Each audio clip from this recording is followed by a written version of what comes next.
Hey, welcome back. This is should be our tape 3, and we are talking about John of the Cross, the living flame of love, and we're going into some introductory concepts.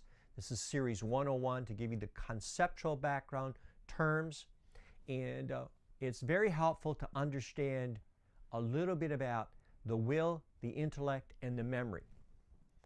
And that is the vocabulary that John of the Cross uses.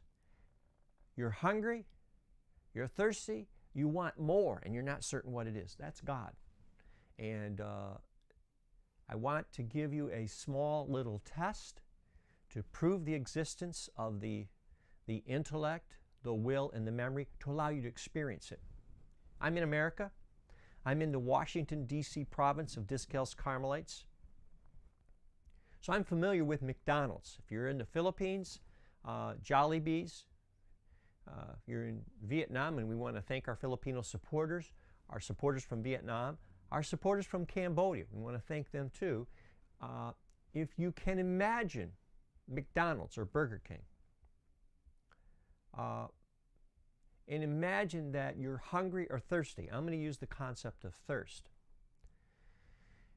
I want you to think back to the last time you were really thirsty.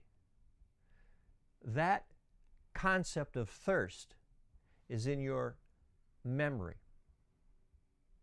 Now, if you've never been thirsty, then become thirsty. Go without water until you are thirsty, and then re-watch this tape. So think about the last time you were thirsty. That concept, idea of thirst is in your memory. I want you to now think about, I want you to become thirsty. Come back and watch the tape when you really are thirsty. You really are thirsty. You're not thinking when you were thirsty, but you are thirsty for water or Coca-Cola. That thirst is in your will. Now, I want you to consider how I could be thirsty right now. Can you understand how I could be thirsty for water or a Coca-Cola? That thirst is in your intellect, how you can understand the function of your intellect. You can conceptualize how I could be thirsty right now. That's the test to show you that we have 3 faculties, 3 organs in the soul: the intellect, the will, and the memory. And you can work with those. Very good. But it's a little bit rusty, but that's going to help you if you go through that. You go through the intellect, the will, and the memory. It's going to help you make good discernments. It's going to help you understand how to unite with God. And it's going to help you understand John of the Cross, okay? Now, we use the concept of McDonald's for a reason. You're hungry when you're at McDonald's, so you can understand you can be thirsty for water or Coca-Cola. What John of the Cross is explaining, and what all that we're talking about when we're trying to come off the appetites, is in understanding this intellect, will, and memory. Can you imagine how you are really hungry and thirsty, and you present at McDonald's, and you want a burger, fry, and a Coke, and you really want to consume them? That hunger's in your will. All that the mysticism of the Catholic Church is, all this is teaching is the positive desire for God. You're going to raise your appetite, the same appetite you have for that burger, fries, and a Coke, and it's going to be placed on God. Can you imagine that? Can you understand that? So you're going to elevate. God does not say that, and the Catholic Church does not teach, and these saints don't say that creation is bad. God, in fact, said when He created, all that I've created is good. But we're elevating it.